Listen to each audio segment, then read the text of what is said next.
going on, everybody? Welcome back to the Hills Are Silent podcast, where we like to chop it up about the games of yesterday, today, and tomorrow. I am Two-Tone the Artist. And I am Mitch the Peach. Got an exciting episode in the pipe for you, ready to blow it into your eardrums with this podcast. Mitch, we are called the Hills Are Silent podcast, and what did you catch wind of on those hills, my friend? Yes, it wouldn't be the Hills Are Silent podcast without talking about what's going on with the Silent Hill property. And currently, actually coming soon, this Halloween, the first of 4 of the announced properties that are... Projects, thank you. That is the correct word that they have announced is going to be coming out on Halloween. So this one is called Silent Hill Ascension. And while you think of Silent Hill typically as either a video game or a movie, this is kind of a hybrid of both. So gonna get your thoughts here soon, Mike, but Silent Hill Ascension is actually going to be crowdsourced storytelling, which I had never really heard of it phrased that way until I was reading this article, but I think that's a really good way of describing it. Essentially, what this is going to be is daily story scenes with viewers voting on the outcome, and there's a catch-up option as well if you do miss an episode. So it's basically a lot of people live viewing and voting on what they want this story to be. I was reading another article where it was saying that even the developers don't know where this story is going to go, which is it is kind of cool. It's an interesting concept. I don't think it's one that has been done before, but I don't see it done very often. So it'll be interesting how they do this with the Silent Hill property. I think it's a good move to do it on Halloween. I mean, what better time to do it than the scariest holiday of the year?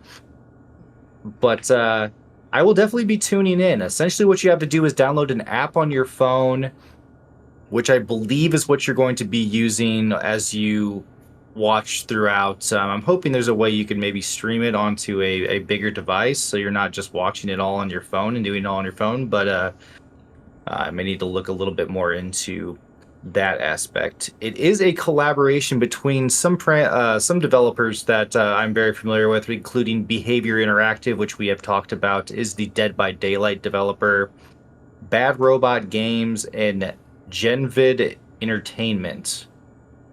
I'm not familiar with the last two, but I mean, Dead by Daylight has a very good track record in the horror sphere, so I'm hoping they put a good project together in Silent Hill Ascension.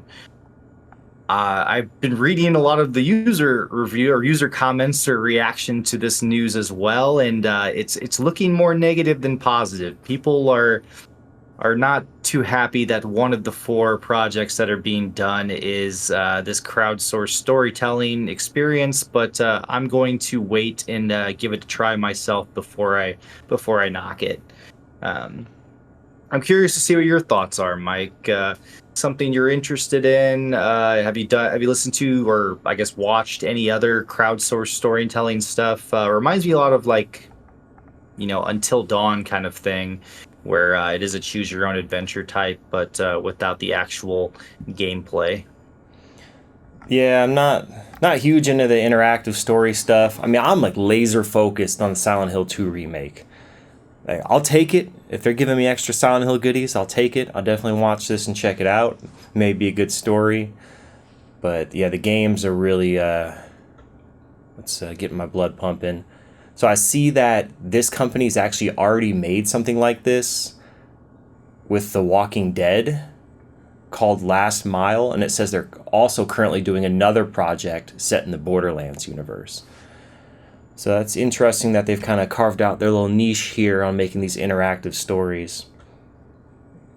I do like also at the bottom of the article, they do a little plug for a game that we've talked about multiple times on this podcast, in Signalus, one that I do encourage our listeners to play when they do get a chance.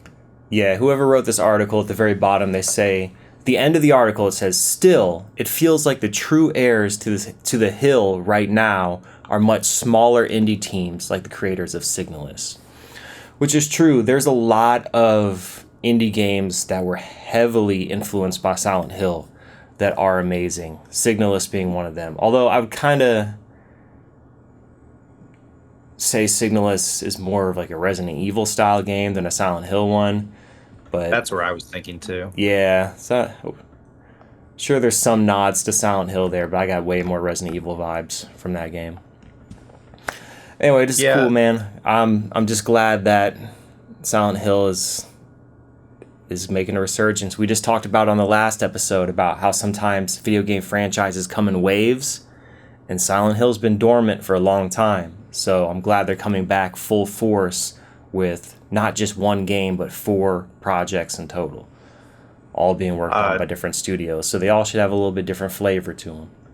Absolutely. I was reading some comments and they were saying of all these acquisitions, Microsoft acquiring Activision Blizzard and Sony acquiring Bungie, people really want somebody to acquire Konami because they just sit on properties and they never do anything with them.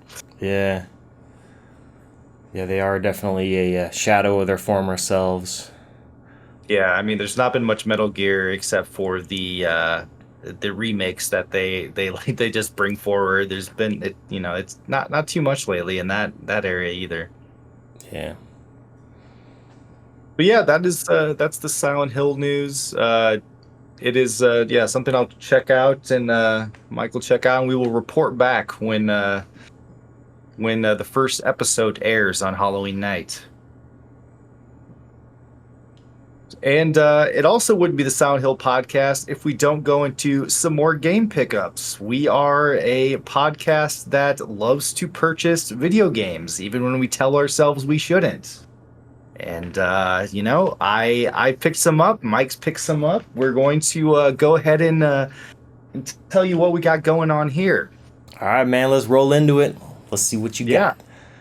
So it was GameStop Pro Week or Pro Day or whatnot, and I still was hanging on to the final days of my Pro membership that I have now canceled because, as we have talked about in the past, the shipping really kills any deals for the online ordering on that, which is what I typically was doing with that membership. So in the final days, I decided I'm going to go to the store and see what they got there, see if I can get anything. I had a couple $5 coupons as well for some points that you get through it, and the $5 off you get every month with that membership. So I did pick up quite a few games, actually, for some pretty good deals. So I will start with a couple ones that we actually talked about the first game. You finished it recently. We have Rise of the Tomb Raider. Nice. Which one of the newest trilogy of Tomb Raider, and we talked about some Tomb Raider last week too. Then we have Shadow of the Tomb Raider. So I'm really trying to get all 3 of these. I actually got the first game with Games with Gold in the trilogy, so I started it, and I thought, man, these games would be great for Claire, who's wanting to see into the video game realm a little more, to actually watch me play some of these because they have some really cool stories. I enjoyed the prologue of the very first game in the trilogy, and I was like, I'm gonna stop and I'm gonna wait and play this with Claire. So I figured I'd pick up the other 2, and I got these for a total of, I want to say they're $6 a piece, but I actually added one more, which is Mafia 3. Another trilogy of games. I own the first one, which is a remastered version of the first one that's on Xbox One. So I wanted to get the other 2, and this one was hanging out at GameStop, and figured I'd pick it up. And then they were doing a buy 2 get 1 free, so I ended up paying I want to say $12 for all 3 of them combined.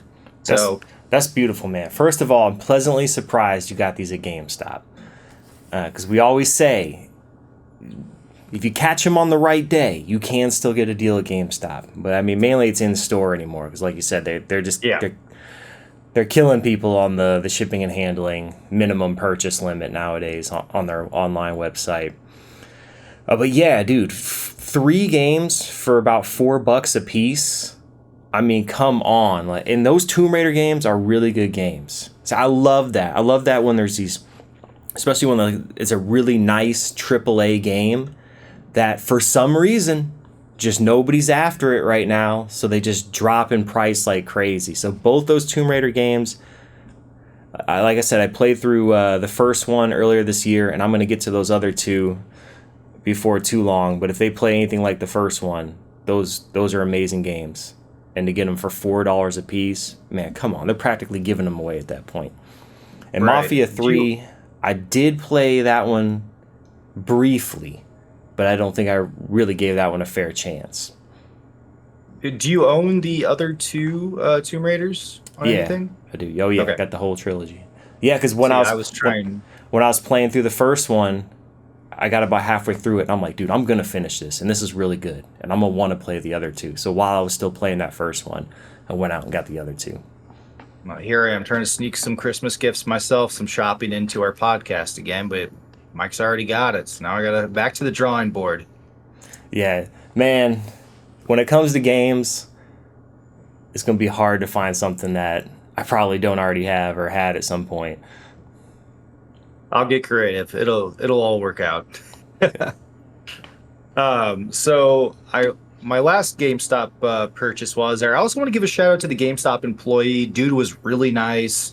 Didn't try to, shove membership buying or like the warranty buying down my throat when I'm there. He actually, I was looking for, because this didn't originally come with the original case when I was picking it out of the games. I was like, hey man, can you like check if you got like the original case that you could maybe get for me, because I'd like to have the case. And he went and found me one and got me one. So hey, shout out to the GameStop employee. I appreciate that.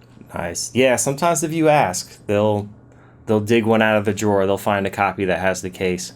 And I way prefer that than getting those janky, flimsy GameStop cases. So yeah, I typically do that too. Typically I ask, I'm like, hey, do you have one with the case for this? And I remember one time it was a couple years back, I was at the mall and I got some game and I went there and I saw the guy open the drawer and I saw that they had one with the case. And then he grabbed one that didn't have the case and added it to me. And I swear, dude, I was as polite as I could be. I very politely was like, hey, man, can I get the one with the case? Dude, you would have thought I asked for this dude's firstborn son or something. Like, he was just like, how dare you ask for the one we have with the case? Like, he got, like, it was weird. Like, it got intense. And I'm like, I think he was just having a really horrible day. And then me just inconveniencing him in the slightest was just like the straw that broke the camel's back. And he was just like, I can't take it anymore. All these demanding customers. Yeah, that was weird, man. That dude was about to snap on me just because I asked for the case. It seems like you always catch the GameStop employees on a bad day, because you've already talked about the one story where the guy was trying to ring up the correct price and was getting really upset at that day too. Yeah, he was about ready to quit that day. So that was nice that you actually got an employee that wasn't trying to upsell you on everything that GameStop is trying to shove down everybody's throats. Yeah, he even put the coupons on. Like, I didn't even have to tell him about the coupons that I had. He's like, "Oh, see them on your account. Already applied. Good, man." And like, just did everything for me. And usually, it's like a pain to get through a checkout at GameStop, but he did a great job. And then GameStop fired him the next day. Probably, man. He was helping some other guy with like his Nintendo Switch that had no idea how Nintendo Switch operated, and I was like, "You are more patient than me, my friend." But continuing on, one other one from GameStop that I picked up that I was really looking for, and I hadn't been able to find it for like under like $50 on eBay, because it is a Nintendo Switch game. And this one is called Astral Chain. And Astral Chain is what they call dual action combat. It's kind of, I guess it operates more of like, not a Japanese RPG, but I think a hybrid along those lines. A little more action combat oriented. But I still always love these games. Are so funny to me. And the Nintendo Switch, or Nintendo as a whole, always wants to be just like different with everything they have as far as like what their actual cartridges look like in games. Yeah, that's a cool reversible cover too. Can I see that again? Yeah, the actual, so Oh, that's cool. The actual astral chain, like with so basically the way it is, like the guy has like a, I don't know what you want to call that guy. He's like some sort of robotic figure that is his like alter ego, or like a portion of him that he uses to fight with throughout the game. I think they're like part of like a police force that like they all are assigned some of these um, whatever robotic things that are attached to them. So it's an interesting concept. It's one that I've really been looking for because I haven't seen many physical copies of this one. So really excited to hold on to this one. I think it's gonna go up my Switch playlist because it's got really good reviews that I looked up on some reputable websites. So I'm excited to try it out. Yeah, and it is Platinum Games that developed it, right? Yes, that is Platinum Games that developed it. Okay. Yeah, typically they're on point when it comes to the third-person action games. Like I love Bayonetta, love Vanquish. Like those are two all-time classics in my mind, and those are both developed by Platinum Games.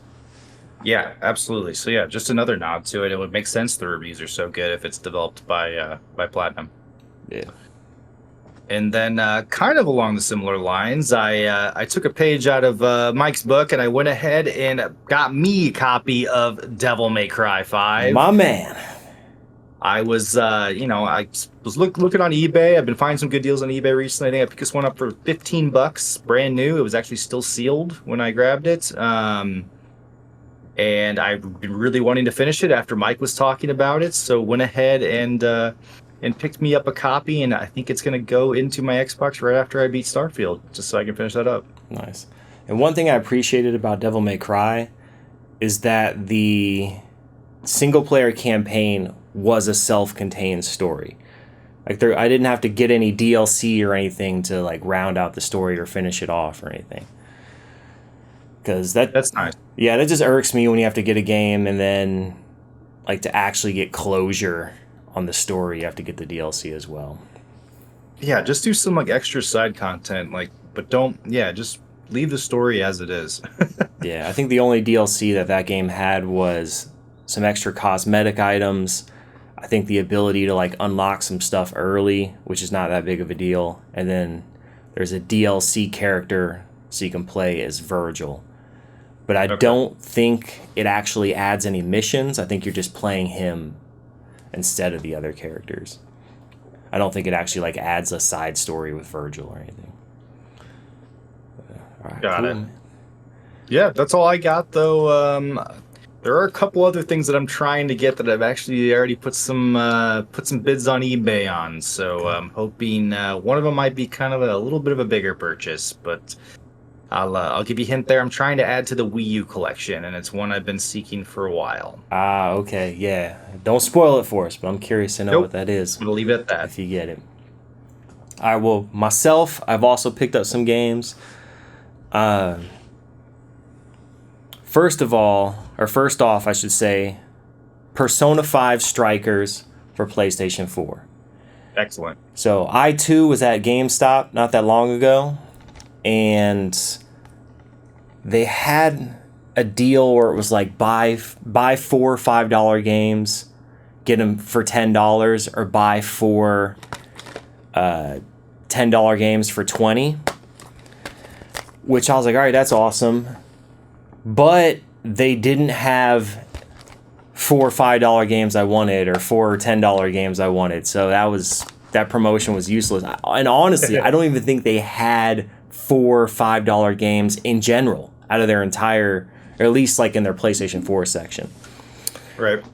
I'm sure if like I mix and matched with some Xbox One stuff, then maybe I would have been able to take advantage of that deal. But alas, I don't have an Xbox One. Anyway, Persona 5 Strikers. Deals on it though. Yeah, Persona 5 Strikers, they were selling it for $12, which was super cheap. And this is another game that got really good reviews. But I don't care how cheap something is. Before I buy it, I check to see if I can get it anywhere else even cheaper. So I hopped on eBay and somebody was selling one for $8.50. So once it used to be any game that was $5 or less, I was going to buy it because that's like practically giving it away for free. But nowadays with inflation and all that BS, I've notched it up. So, okay, most games under $10, that's worth picking up. So yeah, I got a good deal on this. Heard it's a great game. I love Persona 5 as far as the story goes, but I'm not the hugest fan of turn-based combat. So I think that a Persona game with the Persona story and all the characters, but that's actually real-time combat, is more up my alley. So Persona 5 Strikers was definitely talking to me. All right, so in addition to that, I originally had tried to purchase World War Z Aftermath. So if you saw one of our earlier episodes, you know that the eBay seller accidentally sent me Peppa Pig instead for Nintendo Switch, which I don't have a Nintendo Switch, and even if I did, I probably would not be playing Peppa Pig. So I had to find another eBay listing to actually get a copy of World War Z Aftermath, because that original seller, he accidentally swapped 2 shipments. So he sent me Peppa Pig, and he sent somebody else my World War Z Aftermath. So he's like, sorry, man, I don't even have the copy anymore.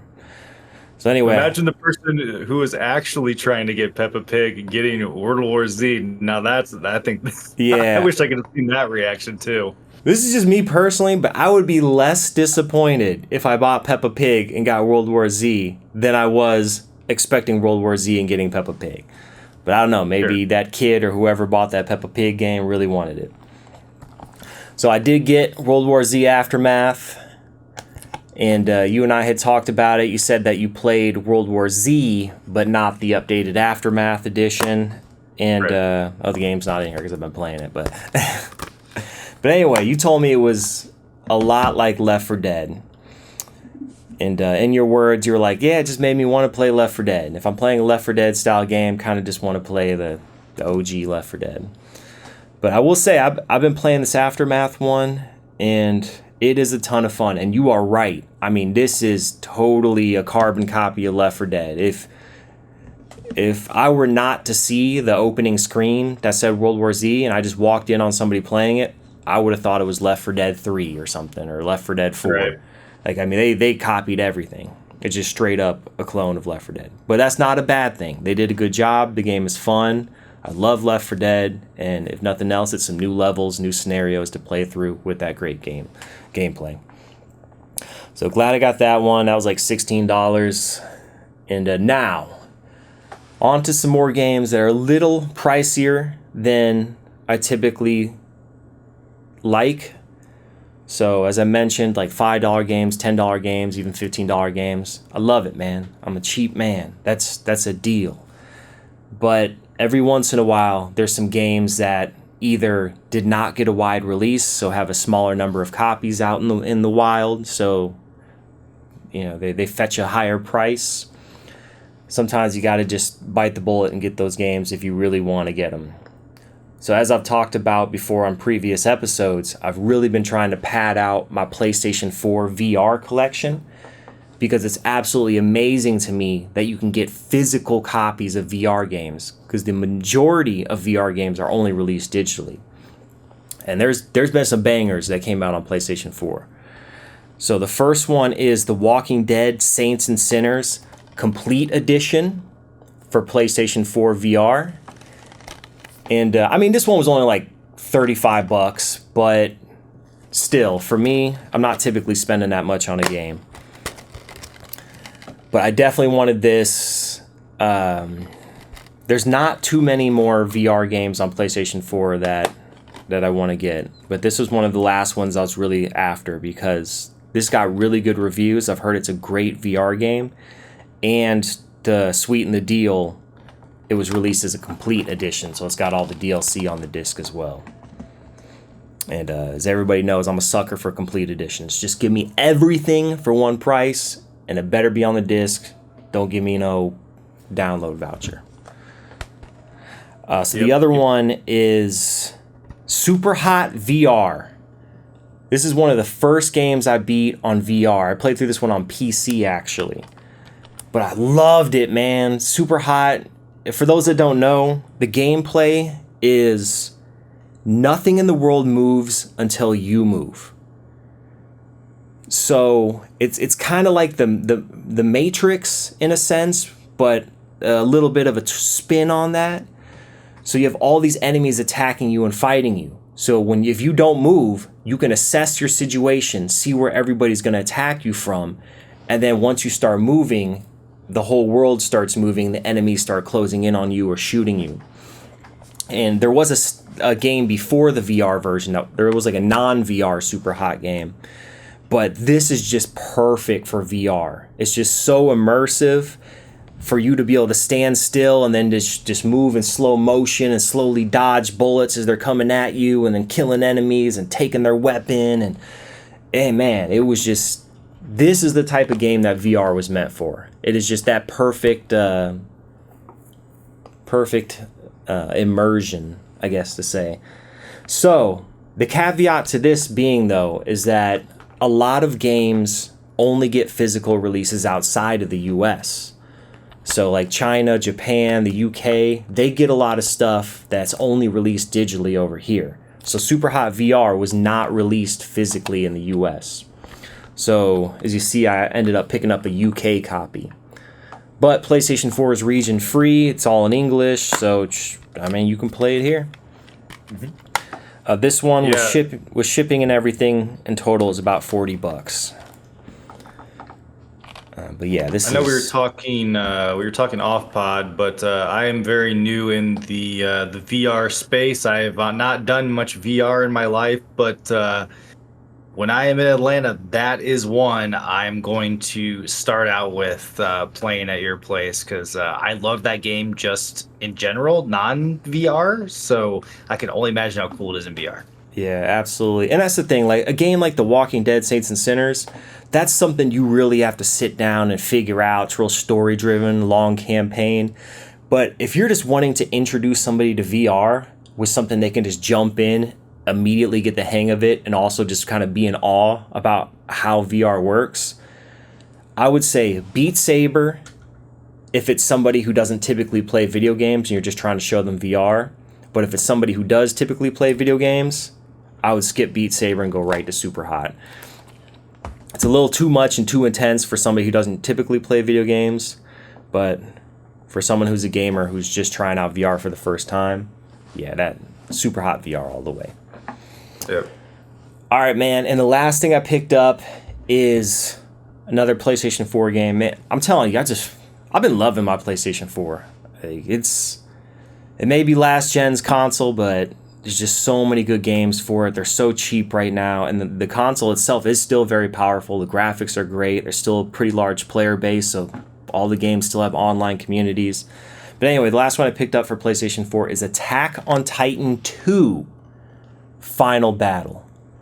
So I've been going through and watching the Attack on Titan anime, and I love it.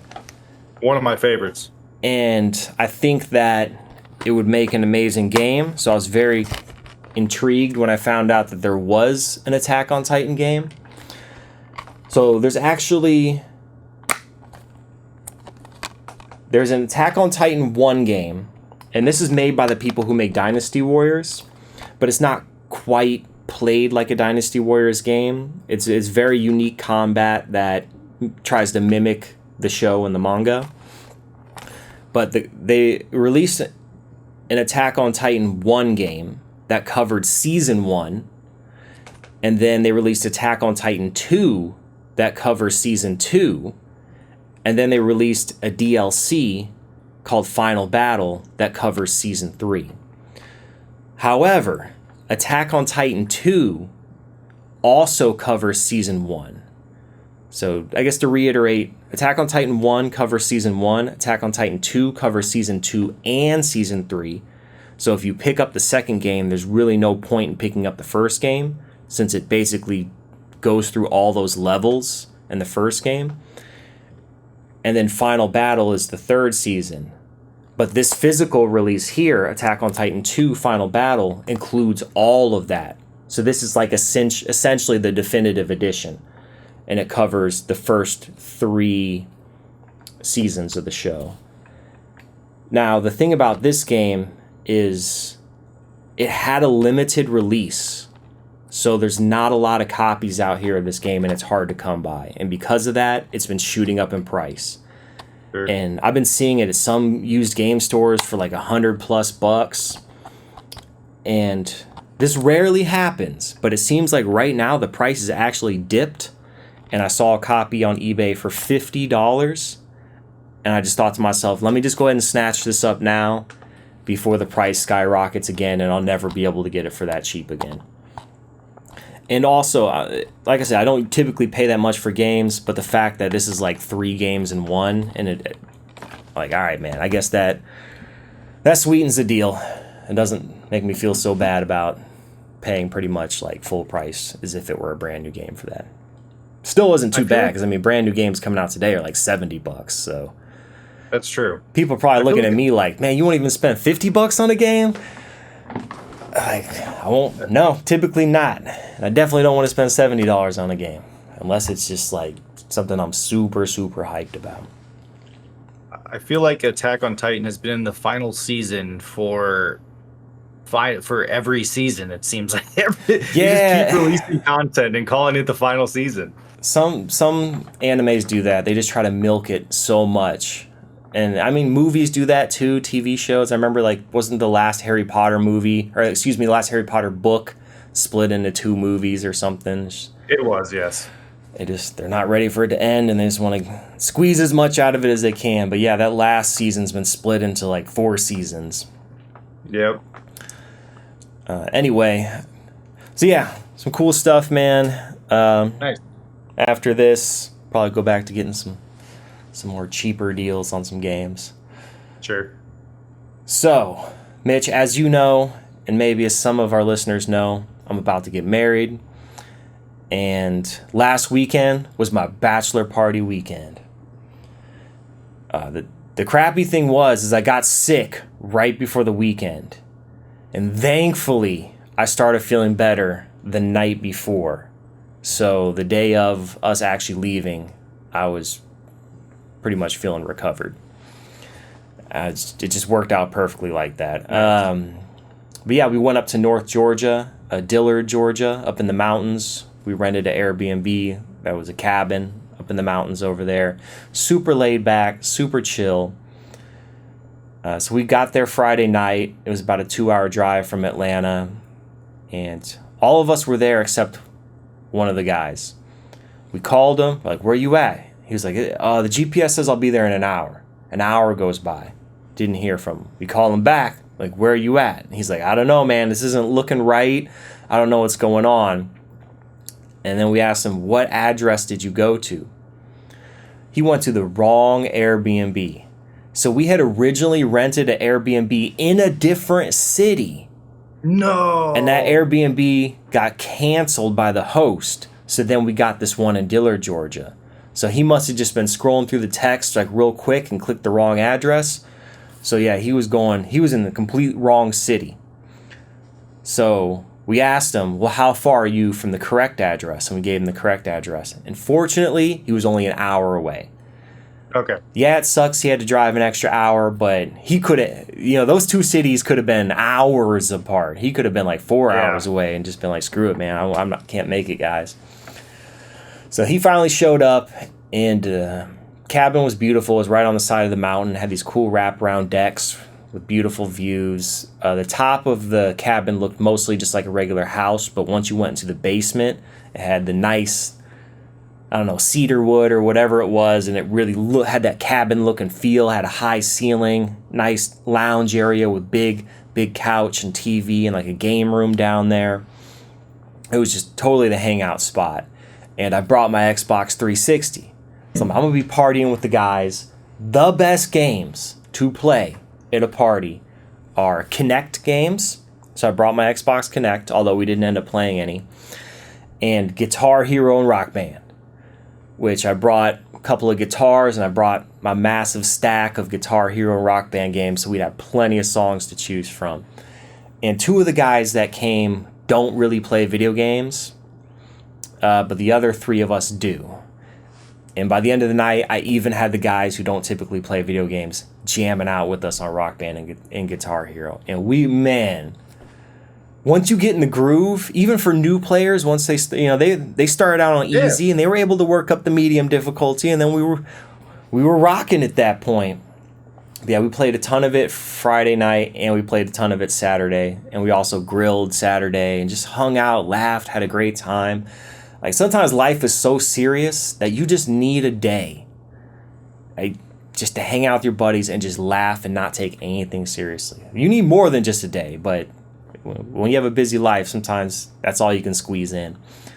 And bachelor parties don't always have to be this immense, wild experience. Like I think what you did sounds awesome. Like that could totally be my bachelor party, and I would be a-okay with that.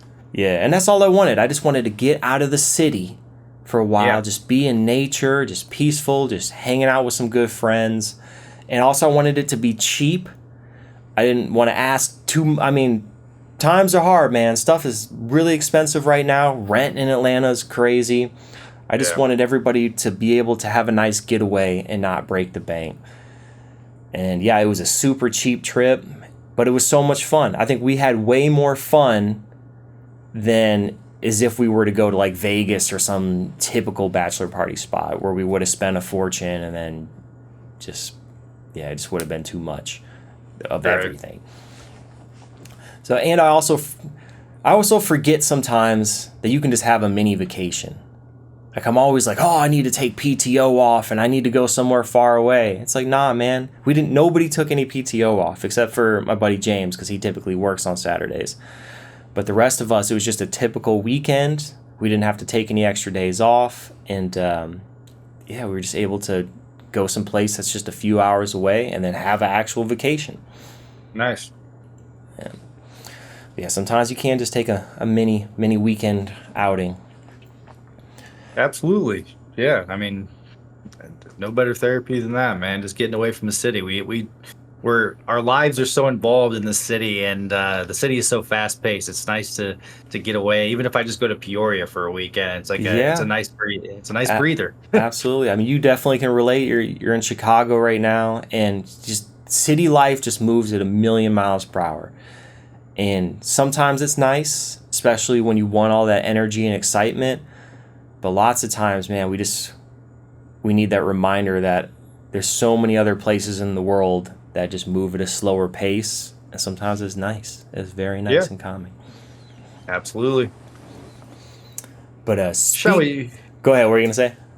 I was going to do the transition as well. So, all right, man, let's roll into it. So, speaking of Guitar Hero, after I just had a wonderful time playing it, Mitch let me know. I didn't even know about this. That what's going on, man? What's going on? Guitar Hero is rumored to be making a comeback, and for all of us musical fans like Mike and myself, we are very excited for that, because honestly, the more Guitar Hero and the more music rhythm games, the better. They're fun. Obviously, from Mike's experience at his bachelor party, they're great with people even who don't play video games. My dad loves watching me play it. So, like, I'm excited for this. So, it's a report from Windows Central. There was a leaked interview from, which is funny, it's from a former late night show. James Corden was doing the interview. I don't know how exactly this got to be. Oh, yeah. Before we go any farther, this is so weird. So, yeah, apparently there was an all employee company meeting at Activision Blizzard, and their CEO, Bobby Kotick, I think I said that right. Kotick, I don't know. But anyway, during this meeting, he was interviewed by James Corden for some reason for a company interview to go over things. I do not know. It seems like they're like maybe like a Jeff Keighley might have been a better choice for interviews, since he's usually the guy that does a lot of the hosting of gaming conventions and whatnot. But anyway. Yeah, James Corden was the host of this interview, and just they were talking about future technology, of course, the acquisition between Microsoft and then Activision Blizzard, and of course, Guitar Hero. So I guess it kind of got brought up while they were talking about essentially gaming without using a controller, whether that be Elon Musk's Neuralink, virtual reality, or even Microsoft Research, who does their own kind of stuff that's without using a controller, and how that can maybe incorporate into Guitar Hero. So Quartic kind of hinted that Guitar Hero could be a way that they incorporate something new into into Microsoft's I don't know, the value of the acquisition. So I don't know what your thoughts are, Mike, but what do we think that could maybe mean? I mean, so like, could it be something where you don't even need a guitar anymore? Like, you could even like, they don't have to sell the guitar separately. It could be something almost like Motion Sense, where you're just like actually just not holding anything. That'd be kind of cool. You wouldn't have to buy any of those like peripherals and bring them with you anytime you go to a party. Yeah, I mean, there's been a lot of spin-offs from those games, some of them made by smaller independent development teams, and there actually already is a Guitar Hero style VR game that does not require a guitar. Like, it's just, you look down and you're like, I don't quite understand how it works, but you're just like playing an air guitar. Let me see if I can find this. Yeah, if there already is like technology like that, I feel like that would be neat to incorporate the Guitar Hero property into it. Okay, so yeah, there actually was a Rock Band VR, or is a Rock Band VR. Interesting. Yep, I don't know if this one requires a controller. Let's see. Well, it just gave me a link to Amazon for a Rock Band 4 controller. Maybe this isn't the one that I saw. Here, I'm gonna check out the video. Actual Rock Band VR gameplay.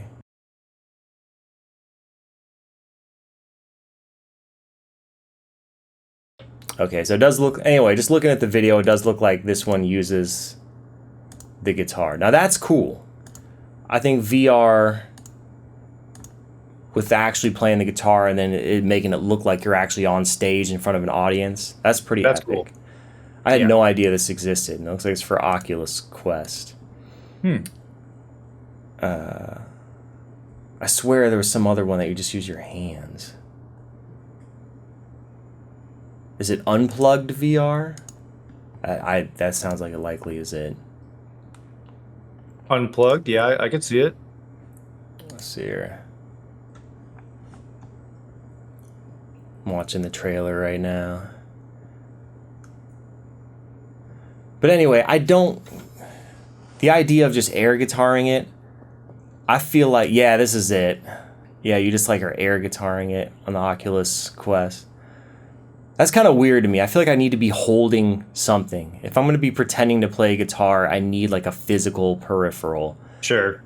So this may be fun and cool, but I don't know. I'm leaning more towards something with some type of guitar peripheral. And that's why you preserve the old guitars and the old stuff. So even if they move away from that, you can always have that guitar for when you want to break it out and play the many songs that you have collected. Yeah, and the beauty in Guitar Hero and Rock Band is its simplicity. Like, yeah, you can crank it up to expert mode and then it gets insane. But like I said, even non-gamers can hop in, and within an hour, they're grooving with everybody else. And it's not super like intimidating because like you are just holding a guitar, and people, it's not like you have to put in a whole headset for VR, and some people get a little apprehensive about that. It's like, no, here's the guitar, I'm gonna plug it in. What song you want? And that's that's it. You just chill and stare at TV and click some buttons. Yeah, and you bring up a good point. VR to me is still a very unsocial experience. Because at a party, as soon as you put that VR helmet on, you're in a closet. You're completely shut off from everyone around you. Yep. And that's why I say like Guitar Hero, Rock Band, or Xbox Kinect, which is kind of a virtual reality experience. I mean, you're just using your body to play whatever game. That's why those are so much better experiences for party atmosphere, because you're out in the open. Everybody can see what you're doing. You can participate with somebody right next to you. And to me, those are just way more social experiences. So whatever Activision has up its sleeve, and again, this is just kind of like them insinuating that they might be working on a Guitar Hero. Like, nothing has been officially confirmed, but whatever they work on, I hope, again, they focus on it being a social experience first, because I think that is what really made Guitar Hero so special and why it took off and became so popular. Agreed. Very loose rumors, but I would also like them to stick toward it being more of a party atmosphere. We are in a post-COVID world. I'm trying to do more stuff with people in person, and stuff like that is just, it's a ton of fun. Yeah, and I do find it interesting. They talk about this in this article, which is completely unrelated to Guitar Hero. But they said after the Activision and Microsoft merger, there's no immediate plans to bring Call of Duty Modern Warfare 3 or the recently released Diablo 4 to Xbox Game Pass. And that's kind of a bummer, because both of those games I really want on Game Pass. I really want to play Diablo 4, and if I could play it through Game Pass, that would be amazing. And same thing with the new Call of Duty. I did fall off Diablo 4 pretty fast, unfortunately. Yeah, so but you beat it, right? I did beat it, but the point of Diablo 4 is you're supposed to go back and play the seasons and do all, make new characters and do more content. So I haven't been doing that, but I did beat it. So I guess I can say that, I got my money's worth, because I beat it fast. I got it day one, and I beat it within like 2 weeks at least. Yeah. So that was crazy fast. But I mean, me not being like a huge MMO guy, like with Destiny 1 and Destiny 2, when both those games dropped, I played through the main campaign, finished those, and then that was it. After that, I mean, they just released like season after season and DLC pack after DLC pack. But I felt like I went in, got the experience, and was done with it. I know so many MMO players are like, it's all about the end game content. After you beat it, that's when the game really starts. But for me, who's somebody who just like, I can't play one single game that long. I can't like dedicate my life to one game. For me, just that hop in, hop out experience of like, okay, let me beat the vanilla campaign and call it a day. Like that's. Oh, trust me, I have a buddy who is in the Destiny 2 universe, and he has not gotten out, and it is consumed his gaming life. That is for sure. Yeah, same here. I know people that's the only game they play. That's it, just Destiny, or whatever other MMO it may be. Yeah, Bungie's done a good job at they've the properties they have created. They've really sucked people in, and they have not let them go with the Halo property, and then obviously now they've transitioned to Destiny. Yeah, I mean, don't get me wrong, Destiny was an amazing game, but I don't know, my ADD kicks in, and I got to jump to something else and play another experience. Anyway, I think that's a good segue into what I've been playing recently. I know we had another topic, but this episode's already getting pretty long. And that other topic, man, I already anticipate us diving into that for like at least half an hour on its own. So anyway, I'll go ahead and talk about what I beat recently, and that is the Calisto Protocol. And I was super psyched about this game when I first heard about it, because for one, it's made by the same guy who made the original Dead Space, and it was kind of billed as a spiritual successor to that.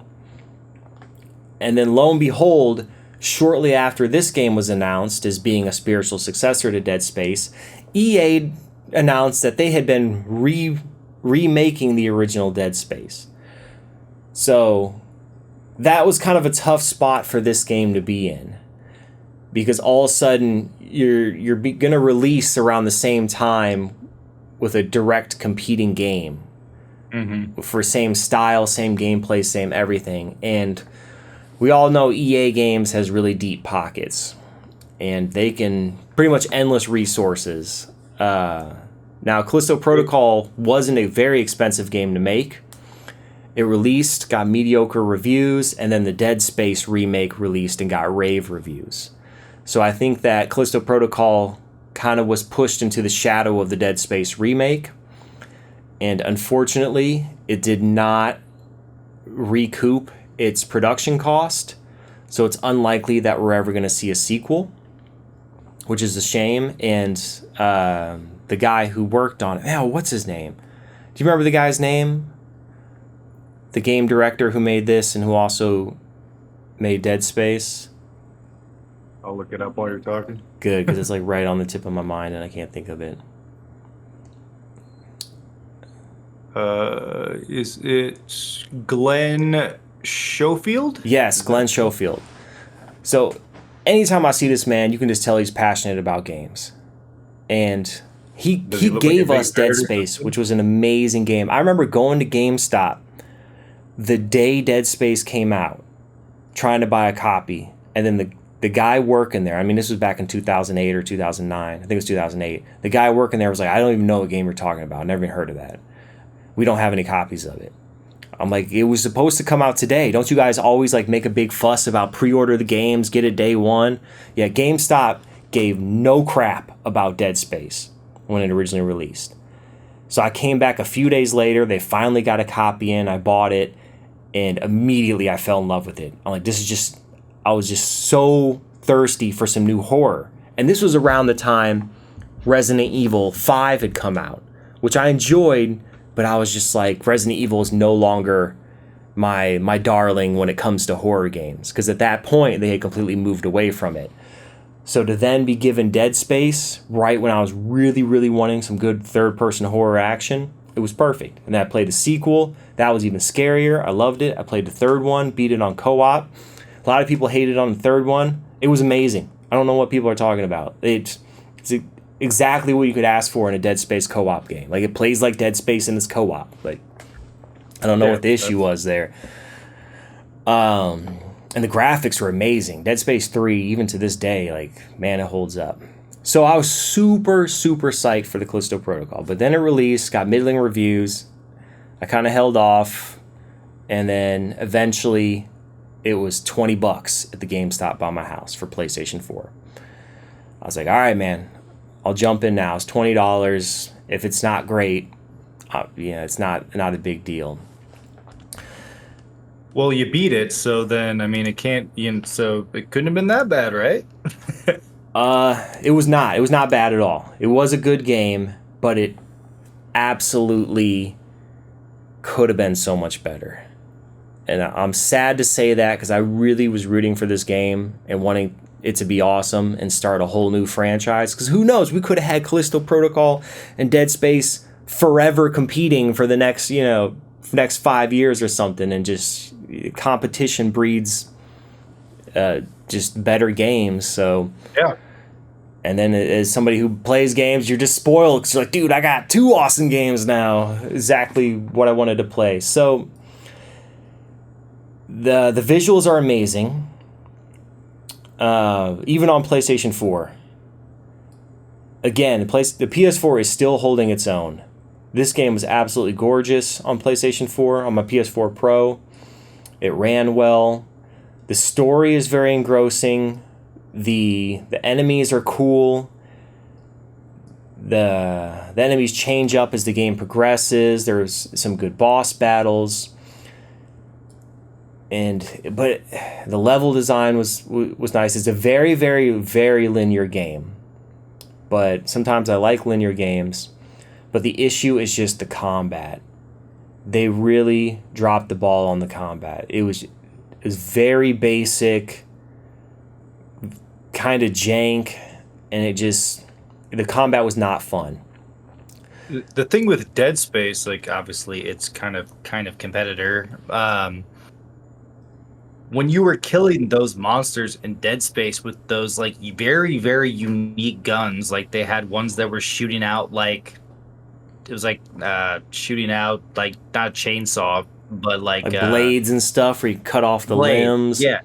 Yeah, like when the limbs got cut off, like that stuff was like so cool for its time, man. And like, yeah, like the combat really drew you in right away. I mean, as far as the creepiness was concerned, that was great too. But like they backed it up with like really unique like weapons and really cool physics when you were taking out these monsters.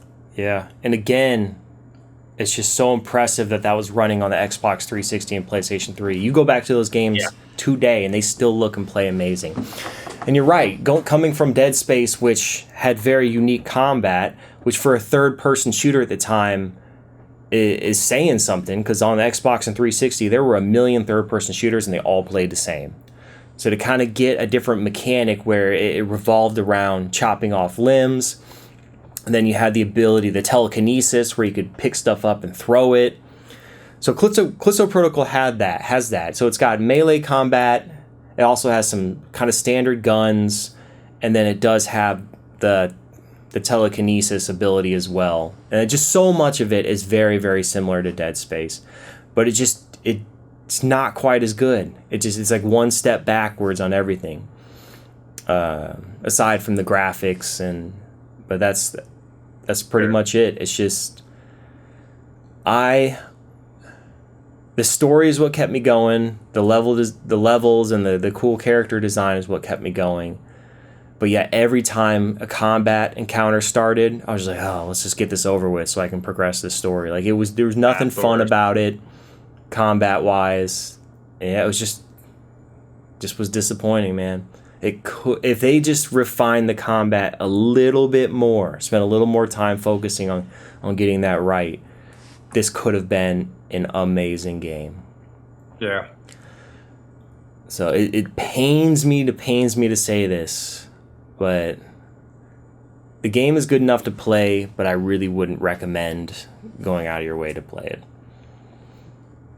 Yeah, with the amount of backlog I have, I'm probably going to skip this one. I mean, yeah. I haven't even gotten the Dead Space remake yet. I don't know if I mean, I love Dead Space, don't get me wrong. I don't know if that's high on my list to go back to either, because, like, you know, I've been there, I've done that. Like, I thought it was amazing at the time. I thought it looked great at the time. Sometimes, like, there's just remakes that I don't need to go back to and play again.